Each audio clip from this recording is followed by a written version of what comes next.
ಪ್ರೀತಿ ಅಂದ್ರೆ ಒಂದು true bond. Okay, ಸ್ವಾರ್ಥಿ ಎಂತ ಇರಲ್ಲ.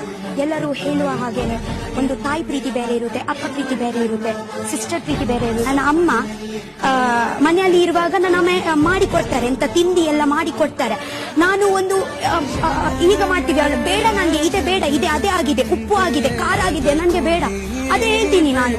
ನನ್ನ ಅಮ್ಮ ಕಿಚನ್ ಅಲ್ಲಿ ಹೋಗಿ ಎಂತ ನನ್ಗೆ ನಾನು ಇವತ್ತು ತಿನ್ನಲ್ಲ ಅಂದ್ರೆ ಅವರು ಕಿಚನ್ ಅಲ್ಲಿ ಹೋಗಿ ಎಂತ ಒಂದು ಚೇಂಜಸ್ ಮಾಡಿ ತಕೊಂಡ್ ಬರ್ತಾರೆ. ಇಲ್ಲಂದ್ರೆ ನಾನು ತಿನ್ಲಿಲ್ಲ ಅಂದ್ರೆ ನನ್ಗೇನೆ ನೋಡುದು, ನನ್ಗೇನೆ ಹೇಳ್ತಾರೆ ಲೈಕ್ ಪಾಪ ತಿನ್ನೋ ಅಂತ. ಬಟ್ ಆ ಟೈಮಲ್ಲಿ ನನ್ಗೆ ವ್ಯಾಲ್ಯೂವೇ ಗೊತ್ತಾಗ್ಲಿಲ್ಲ. ಇವತ್ತೇ ನಾನು ಇಲ್ಲಿ ಇದ್ದೀನಿ, ಇವತ್ತೇ ನಾನು ಯಾವಾಗ ಮಾಡ್ತಾ ಇದ್ದೀನಿ ಅಲ್ವಾ, ಆ ಟೈಮಲ್ಲಿ ನನ್ಗೆ ಗೊತ್ತಾಯ್ತು ಅವರು ಎಷ್ಟು ಕಷ್ಟದಿಂದ ಮಾಡ್ತಾ ಇದ್ದಾರೆ, ಎಷ್ಟು ಪ್ರೀತಿಯಿಂದ ಮಾಡ್ತಾ ಇದ್ದಾರೆ. ಆ ಟೈಮಲ್ಲಿ ನಾನು ವ್ಯಾಲ್ಯೂ ಕೊಡ್ಲಿಲ್ಲ. ಇವತ್ತೇ ನನ್ಗೆ ಗೊತ್ತಾಗುತ್ತೆ ಅವರು ಎಷ್ಟು ಸೆಲ್ಫ್ಲೆಸ್ ಇಂದ, ಅಂದ್ರೆ ನಮಗೋಸ್ಕರ ಅವರು ಇಷ್ಟು ಗಂಟೆ ಕಿಚನ್ ಅಲ್ಲಿ ನಿಂತ್ಕೊಂಡು ಮಾಡ್ತಾ ಇದ್ದಾರೆ ಅಂದ್ರೆ ನಾನು ಆ ಟೈಮಲ್ಲಿ ವ್ಯಾಲ್ಯೂ ಅಷ್ಟು ಕೊಡ್ಲಿಲ್ಲ.